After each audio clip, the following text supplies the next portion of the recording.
At my husband's funeral, my daughter-in-law smirked. Finally, it's ours. The lawyer opened the real will. She got nothing. I got the $9.80 million and the last word. The church smelled faintly of lees and damp wood, the kind of scent that clings to black clothes and lingers in your hair long after you leave. The pews were almost full. Neighbors, old colleagues of Richard's from the company, and family members who had not bothered to visit in years. The air felt thick, not only with grief, but with the unspoken tension of people waiting to see what would happen when a family that had been cracking for years was finally forced into one room. I sat in the front pew, my hands folded over the lace handkerchief I had embroidered decades ago, my wedding ring glinting faintly under the dull light filtering through stained glass. Richard's casket lay just a few feet away, polished oak, his photo propped on an easel beside it, a younger man smiling as though life had never known cruelty. The murmurs in the church softened as the pastor stepped forward to say a prayer. Chairs creaked, coats rustled, people bowed their heads. It was supposed to be a moment of solemnity, but before the words of comfort could even begin, I felt the weight of someone's gaze on me. Laura, my daughter-in-law, sat 2 seats down in a fitted black dress that looked more like something you'd wear to a cocktail party than to a funeral. Her lipstick was perfect. Not a smudge from tears, because there had been no tears. She leaned toward me, her perfume sharp and cold, her voice just loud enough to slice through the hush. Don't bother crying too much, Catherine. He's gone and so is your free ride. This family's mine now. The words did not falter. They did not tremble. They landed like a slap in a room where everyone was supposed to be looking forward, but I felt a dozen pairs of eyes flick toward us. I stared at her, not blinking. Before I could answer, a couple from Richard's old golf club approached to offer their condolences. Laura straightened, plastered on a smile, and said to them in a tone dripping with ownership, "Finally, it's ours." She didn't even glance at me. The couple hesitated, their expressions tightening before they looked back at me, confusion in their eyes. They gave my hand a squeeze that was more pity than comfort, and moved on. The pastor's voice stumbled for a second before he found his place again. A coffin can silence a room, but spite is louder. I could feel the sound of my own heartbeat in my ears. Then came the whisper I will never forget. My granddaughter, barely 10, leaning close, mimicking the cruelty she had absorbed without even knowing its full weight. "Grandma, you're not even really family now." There was no malice in her small voice, just the blind repetition of something she had heard her mother say, perhaps more than once. I turned to look at her, and in that moment, I saw the future they imagined, me fading from their lives, my presence erased as easily as my name from a mailbox. I pressed my lips into a thin line, holding my hand steady on my lap so she wouldn't see it tremble. Around us, a few relatives were whispering. Some avoided looking at me entirely. Others let their eyes linger with that soft, pitying expression people wear when they want you to know they think you're broken. My sister-in-law sitting across the aisle stared straight ahead, as if pretending not to hear would absolve her of having to react. I looked at the casket again. Richard and I had built everything together. Our home, the company, a life carved from nothing. But Laura and John had long decided the story should be told differently, that Richard was the sole architect and I was just the wife who stayed in the background. Over the years, that lie had been told so often it became their truth. I inhaled slowly. The lies seemed stronger now, the sweetness turning almost metallic in the back of my throat. I tightened my grip on the handkerchief, feeling the small embroidered initials R and K under my fingers. The pastor invited people to come forward to share memories. Laura didn't move, but I could see her smirk from the corner of my eye as if daring me to speak and embarrass myself.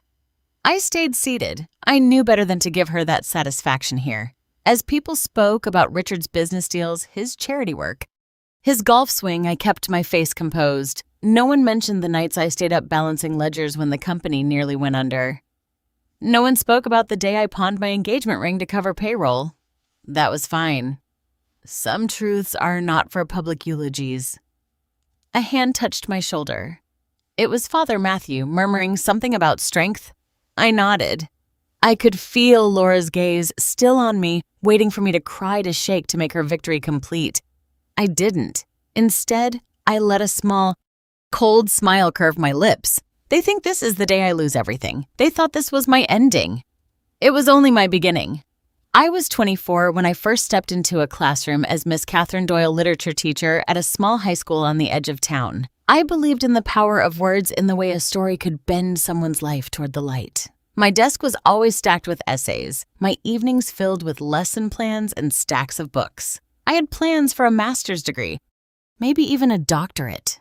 But then Richard walked into my life, a man with big ideas and an even bigger smile, selling off his supplies from the trunk of his car, talking about how one day he'd build a company that would outgrow this small Ohio town. I married him a year later, not because I thought he'd be rich, but because I believed in his fire. When he asked me to leave teaching to help him with his fledgling business, I didn't hesitate.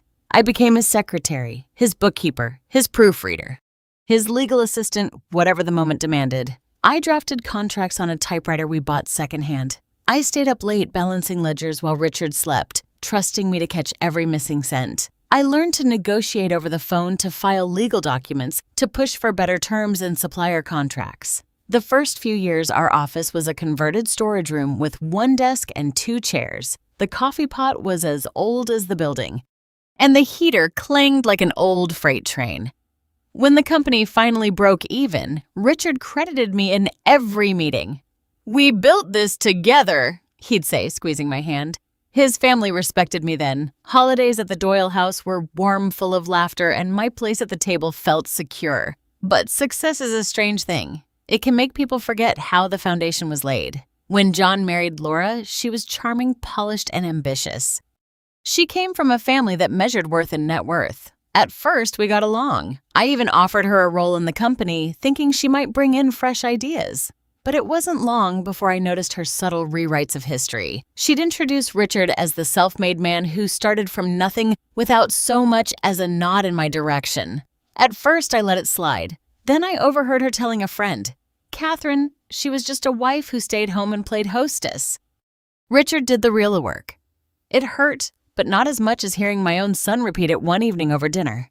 "Dad built everything John said," casually slicing into his steak. "You just hosted dinners." I set my fork down, my appetite gone. The real fracture came from a lie so poisonous, it took root quickly. Laura began whispering to Richard's relatives that years ago, when my mother-in-law was hospitalized, I had conveniently delayed paying the medical bills to pressure the family into selling a valuable piece of land. The truth, I had pawned my grandmother's sapphire necklace to cover those bills when the insurance stalled. I had the receipts, but by the time I realized the rumor had spread, no one wanted to hear the truth. From then on, my place in the Doyle family was no longer secure. The warmth of their greetings cooled. Invitations grew fewer. In subtle ways, Laura made sure I was kept on the periphery, still present for appearances, but never central. The hypocrisy was almost laughable. When Laura decided to quit her marketing job to take care of family after my granddaughter was born, everyone praised her. "She's making such a sacrifice," they said, as if giving up a paycheck was a mark of sainthood. When I had done the same leaving behind a career, I loved to build a company from scratch. I was called a dependent and lucky to have married well. I learned to stop correcting them.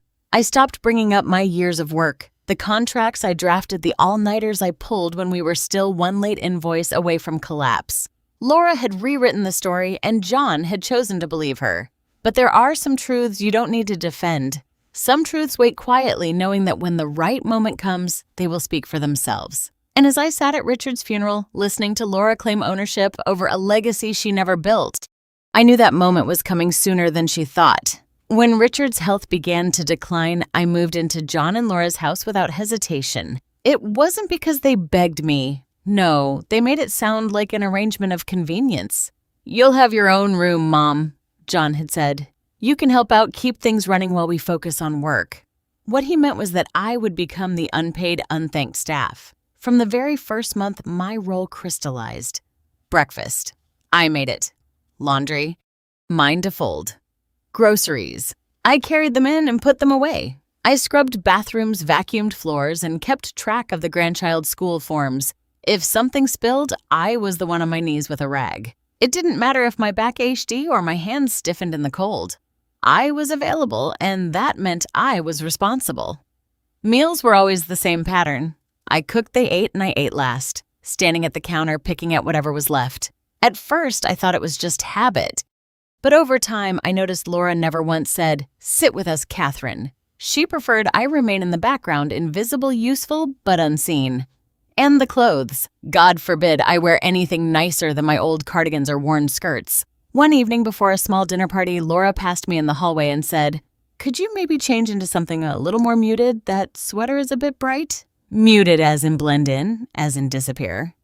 The breaking point in those years didn't come from the endless chores or the backhanded comments. It came on a Saturday evening during one of Laura's business networking parties. She had invited a dozen friends and colleagues, the kind of people who spoke in clip sentences about equity shares and branding strategies while sipping wine too expensive for my taste. I had been in the kitchen all day preparing appetizers. Laura insisted on 3 types of bruschetta handmade spinach puffs and a cheese board arranged like something out of a magazine.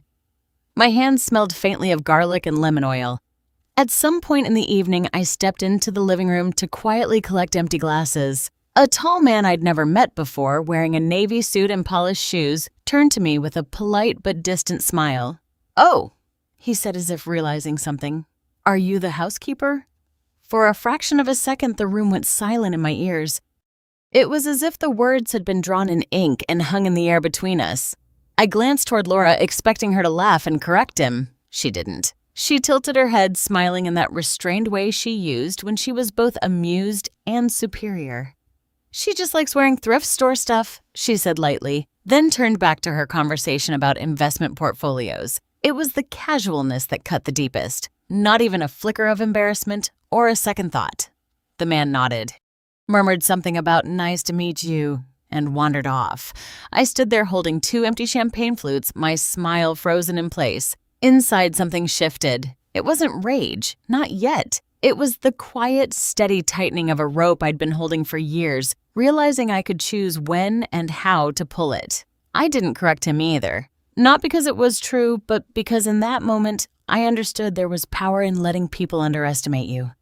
If they saw only a harmless aging woman in a secondhand cardigan, they'd never see the day coming when I'd take everything back. Later that night, after the last guest left and Laura retreated upstairs, I stayed in the kitchen rinsing glasses. John walked in scrolling through his phone. "Laura says, you didn't need to mingle tonight. She thinks you might make people uncomfortable with old stories and stuff." I didn't respond. I simply placed the glass on the drying rack and looked at him. He glanced up, uneasy, then muttered, "It's just, you're not used to this kind of crowd." I had been in rooms far more intimidating than that one. I had been face to face with bankers when our company was 2 weeks from bankruptcy, with lawyers trying to undermine contracts Richard and I had fought to secure. I had smiled through dinners with hostile competitors and charmed them into signing deals that kept the lights on. And yet, to my son and his wife, I was an old woman who folded laundry and served finger food. As I dried the last glass, I thought back to the man in the navy suit. "Are you the housekeeper?" he had asked. No, I wasn't. I was the foundation, quiet, solid, unnoticed until someone tried to kick it out from under the house. That night, lying in my small bedroom, I stared at the ceiling and thought of Richard's voice in those early years. Never let them see your whole hand until you're ready to play it. It was becoming clear to me I had been holding all the cards for years. I had simply forgotten that I could still deal with them. It was late autumn, the air sharp enough to sting when the front door opened. Laura had just returned from a day of shopping, her designer coat draped over one arm, her eyes bright with the satisfaction of money spent. I had been waiting for the right moment, and that evening seemed as good as any. In my hands, I held a small velvet box, the deep blue of it worn soft by decades of careful keeping. Inside was the diamond ring my mother had given me on my wedding day, a ring her own mother had worn before her. It was not enormous by today's standards, but its fire had not dimmed in 70 years. Every stone had been cleaned and reset by hand after my mother passed, and I had always intended for it to go to the next woman in the family who would respect it. I waited until after dinner when the plates were cleared, and John had gone to tuck our granddaughter into bed.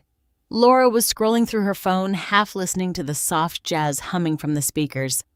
I sat down across from her and opened the box. "This ring," I began, my voice steady, was my mother's. She wore it through the Great Depression, through war, through raising 3 children with barely enough to eat. When she passed, she left it to me. And now I'd like to pass it to you, not just as jewelry, but as a reminder that strength and love can be carried in something you wear every day. Laura glanced inside her eyes, flitting over the diamond for barely a second before she closed the lid and pushed it back toward me. "This belongs in a pawn shop or a museum," she said flatly. "Not on my hand." The words hung there cold and blunt as if the weight of history meant nothing at all. I didn't argue. I simply closed the box and held it in my lap, letting the moment pass in silence. Later that week at dinner, I made the mistake of sharing a story from the past. John was away on business, and it was just Laura, our granddaughter, and me at the table. I began talking about the year the company nearly collapsed during the financial crisis. The late nights poring over contracts, the frantic phone calls to suppliers, the negotiations that kept us afloat. Laura set down her fork with a sigh. "Please, not your boring history lesson again," she said, looking at her phone. "We've all heard it 100 times.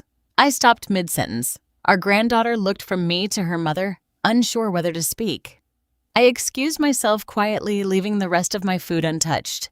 Upstairs in the small room they called mine, I unlocked the safe at the back of my closet. Inside was more than just my jewelry and important documents. There was the real will my husband had signed before his death, the one no one here knew about. There was the original partnership agreement for the company we'd built, my name still printed clearly on the first page. And there was a letter written in Richard's hand dated 2 weeks before he passed. A letter I had never shown a soul. I touched the envelope gently, running my thumb over his familiar script. His words had been my anchor for months, a reminder that I had not imagined my role in this family's history. I sat on the bed with the safe open beside me and let my fingers rest on the papers.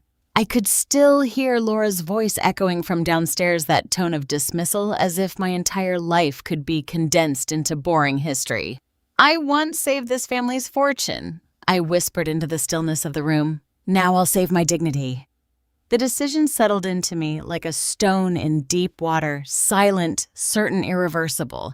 But before that morning came just weeks before Richard's funeral. I had already begun laying the groundwork. What happened next had been set in motion long before the church filled with mourners. The morning after the funeral, I called a number I had not dialed in years. It rang twice before a deep, familiar voice answered. "Catherine," he said almost warmly, "I was wondering when you'd call." It was Thomas Avery, my late husband's personal attorney, a man who had drawn up not only Richard's business contracts, but also the prenuptial agreement we'd signed decades ago. He knew the family better than anyone, and more importantly, he knew the truth about the will. We met in his office the next afternoon, the blinds drawn, the faint scent of old leather and paper filling the air. He handed me a folder without preamble. Inside were copies of the will that no one else had ever seen, the one Richard had signed after his last hospital stay, leaving every asset, including the house and his shares in the company, entirely in my name. "The prenuptial agreement still stands?" Thomas said, leaning back in his chair. "Everything he built after your marriage is jointly yours, and his personal holdings default to you. They can challenge it, but they won't win." I ran my fingers along the pages, feeling their weight. "I want everything frozen until after the funeral. No sales, no transfers, no misplaced documents." Thomas nodded. "I'll file the orders today." "They won't be able to touch a cent without your written approval." We shook hands, the kind of handshake that seals something unspoken. This was days before the funeral, while the house still buzzed with arrangements and whispered conversations about what would happen afterward.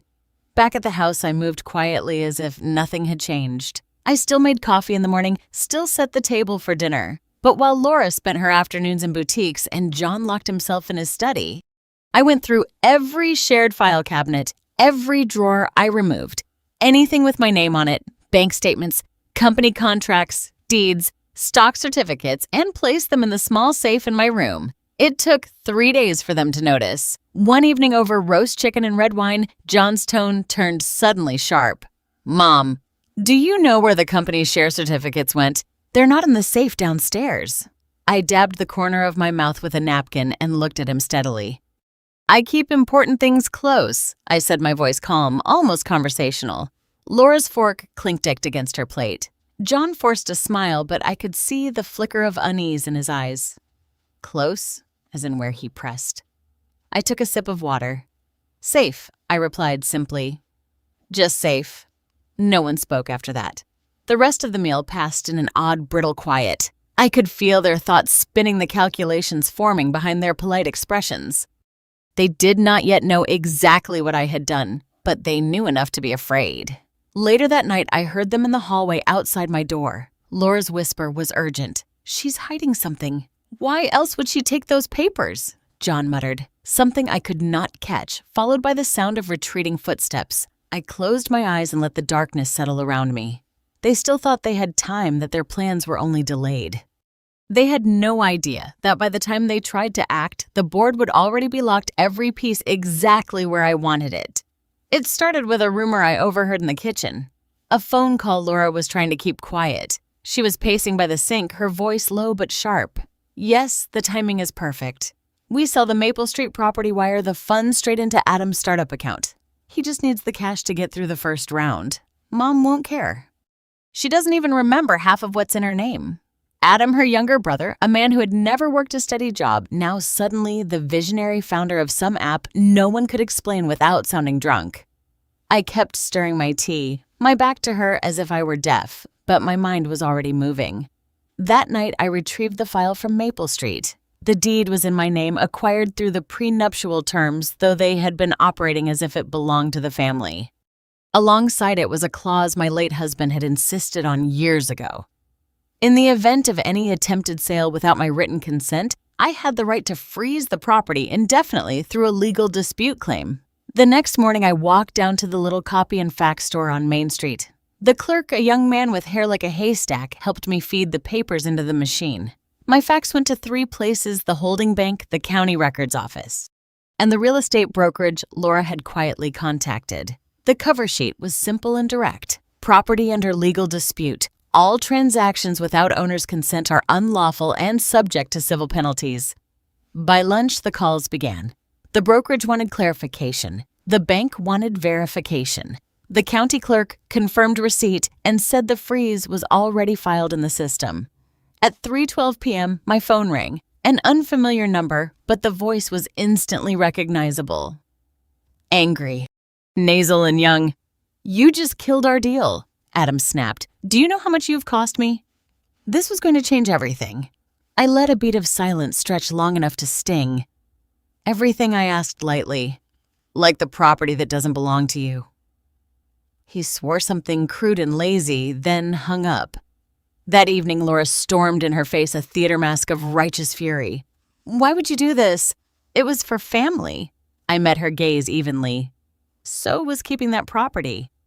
We didn't speak again until the emergency family meeting. They called 2 days later. They gathered in the dining room.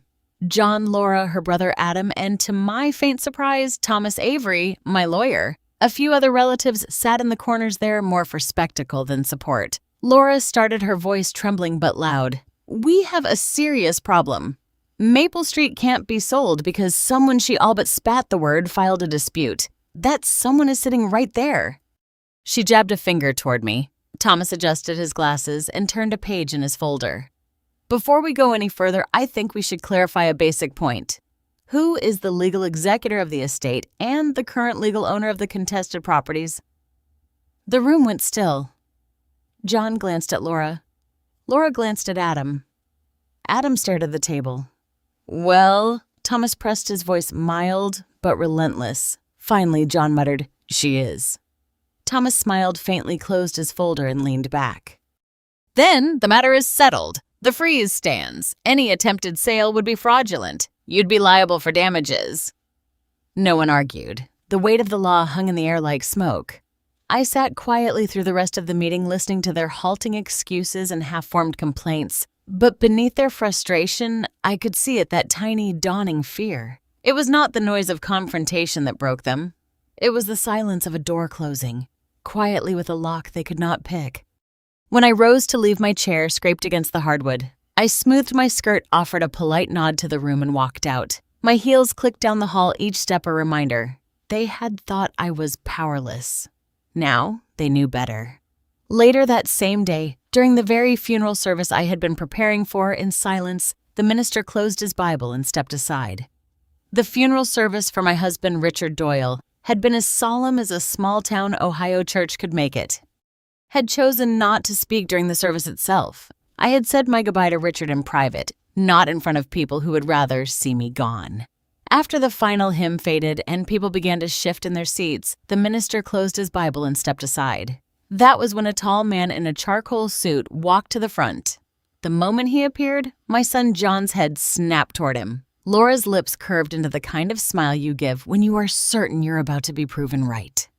"Ladies and gentlemen," the man began, his voice clear and carrying through the rafters. "My name is Thomas Avery. I am the attorney of the late Richard Doyle. According to Richard's written request, the will was to be read immediately after his funeral service, so there would be no room for rumors, disputes, or hidden dealings." A murmur rippled through the room. I caught the shift in posture from Laura, her shoulders pulled back, her chin tilted upward, already preparing to hear her name, followed by a long list of assets.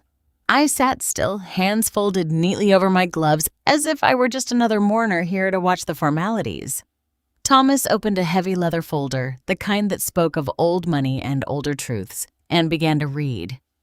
"I, Richard Allen Doyle, being of sound mind, declare this to be my last will and testament."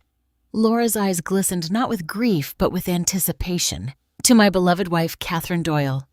Thomas paused, and in that moment, I could feel Laura's pulse quicken from across the aisle. She was certain these were just polite opening words before her own windfall. "I leave the sum of $9,800,000 in cash and liquid assets to be managed and used at her sole discretion. I also leave her my controlling shares in Doyle Industrial Holdings, my personal property, and the full rights to our primary residence." The sound that followed was not silence. It was shock compressed into a single moment. A chair creaked sharply somewhere behind me. Someone's breath caught audibly. Thomas continued unshaken. "To my son John Doyle and his wife Laura Doyle, I leave my heartfelt hope that they will one day understand that respect is the real inheritance. All other property and assets not herein specified remain under Catherine Doyle's control, to be allocated at her judgment." Laura blinked twice, her smile collapsing into a thin, pale line. John's face drained of color until he resembled the marble of the baptismal font. There were whispers, now sharp, slicing ones. I heard all of it to her. "And didn't they say she had nothing to do with the company?" a cousin 2 pews back murmured. "Guess that's the end of the startup." Laura tried to laugh, but it came out brittle. "This must be a mistake," she said loudly, her voice bouncing off the stone walls. "Richard promised." Thomas didn't look at her. "This is the original will, notarized, signed, and dated 3 months before Mr. Doyle's passing. Any other document you may have seen was not legally recognized." My son shifted uncomfortably, but he didn't speak. He couldn't, not with the entire room watching him, not with the weight of his own lawyer's absence telling the truth for him. I rose then, slowly letting the wooden pew creak just enough to draw every eye. "Richard always said I began my voice, even that respect is the real inheritance. Sadly, some here have none to give." I let that hang in the air. No one moved. Even the minister kept his eyes on the floor. Laura opened her mouth to retort, but I lifted one hand just enough to stop her. "This will was not written out of spite. I said it was written because my husband understood that a home is not built from wood and brick, but from loyalty, honor, and truth, and those things have been in short supply." The tension was thick enough to slow the air in my lungs. I could see the flush crawling up Laura's neck. John's jaw tightened until the vein at his temple pulsed. From the front row, my 10-year-old granddaughter shifted in her seat. Confused, she looked at her mother, then back at me, as if recalibrating every story she'd been told. I walked toward the lectern. Each step measured my heels, clicking softly against the stone floor. Thomas stepped aside and placed the will on the edge of the podium. I didn't touch it. "I will not embarrass anyone by recounting what has been said to me in this very family," I continued. "But I will say this, what you inherit in money can be spent in a day. What you inherit in reputation takes a lifetime to lose." I saw the minister glance up at me, and for the first time all day, there was a flicker of something like respect in his eyes. Laura suddenly stood, the movement jerky. "We took care of him. We were there. You just, what I asked quietly. Date in the background, cooked the meals, kept the house running so you could play the devoted wife and son without lifting a finger for the business you claimed as yours." The room went still again. Even the air in the old church seemed to freeze. Thomas closed his folder. "That concludes the reading," he said, but no one moved to leave. I turned back toward the pews. "I will say one more thing," I told them. "This house, this company, this fortune, Richard and I built it together. He knew the truth even when some of you chose to forget. And now, by his own hand, the truth stands." I stepped down from the lectern, the will still lying there like a final word. As I passed John, he muttered, "You planned this." I stopped, leaned slightly toward him and whispered, "No, I protected what was mine. There's a difference." His mouth snapped shut. Outside, the January air was brittle and clean, a sharp contrast to the thick tension inside. Guests trickled out behind me, most avoiding eye contact. A few squeezed my hand or offered quiet words. "Good for you." He would be proud. They never deserved it. I nodded politely, each phrase like a small stone added to a wall between me and the people who had tried to erase me. By the time I reached my car, I saw Laura still standing at the church steps. Her arms crossed tight across her chest, her face pale with fury. John was beside her, speaking low, his eyes darting to where I stood. They didn't come over. They didn't have the courage. Thomas joined me at the car. "You handled that with more restraint than most," what he said. "I didn't need a scene," I replied. "The truth did the work for me." He smiled faintly. Richard would have liked that. I looked back at the church one last time. "They thought this was the day they'd win," I said softly. "They never realized it was the day they'd lose everything." I sold off one of the commercial properties within weeks of the funeral. Not because I needed the money. I had more than enough. But because I knew exactly where I wanted it to go, I set up the Richard A. Graham Scholarship Fund, dedicated to helping women who had been dismissed, overlooked, or underestimated by their own families. It was my quiet rebellion against the kind of cruelty I had endured and my way of turning that pain into something that could not be taken away. When Laura finally reached out, her voice on the phone was careful, rehearsed. She wanted to meet to talk things over, to offer a public apology. I listened in silence until she was done. Then I said, "Apologies are words. I only accept actions, and it's too late for yours." I hung up before she could stammer a reply. 2 months later, I moved into a small sunlit home on the edge of town. The walls were painted soft cream, the floors warm oak. There was no grand foyer, no marble counters, no heavy drapes, just a quiet space that felt like it belonged to me and no one else.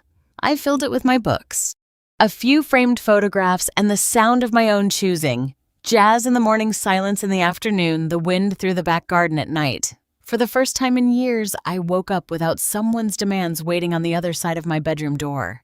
I made coffee because I wanted it, not because anyone else did. I wrote letters. I sat in the sun with my hands wrapped around a mug and my mind free to wander. I never went back to the old house. I left it to them to figure out what a home feels like without the person who held it together. People sometimes ask me how it felt to win. I tell them the truth. It was never about winning. It was about reclaiming the space they tried to erase me from. It was about making sure that when the last word was spoken, it was mine. And so, when I look back at that funeral, at Laura's smirk, at the way they thought they had cornered me, I can't help but smile. They thought they buried me that day. I tell myself, pouring tea in my little kitchen, they didn't know I was the one holding the shovel. Thank you for listening to my story. If it made you clench your fists, if it reminded you of moments when you were underestimated, dismissed, or told you were lucky to be given scraps, remember this. Luck had nothing to do with survival. We earn our place and we keep it, even when others try to write us out. This was just one chapter from a lifetime of quiet battles. There are so many more women like me, grandmothers, mothers, daughters, who have endured in silence, but whose stories burn brighter than any insult ever thrown at them. If you want to hear them, if you believe in truth told without shouting and revenge served with elegance, because respect is the real inheritance, and when a grandmother speaks, the world listens,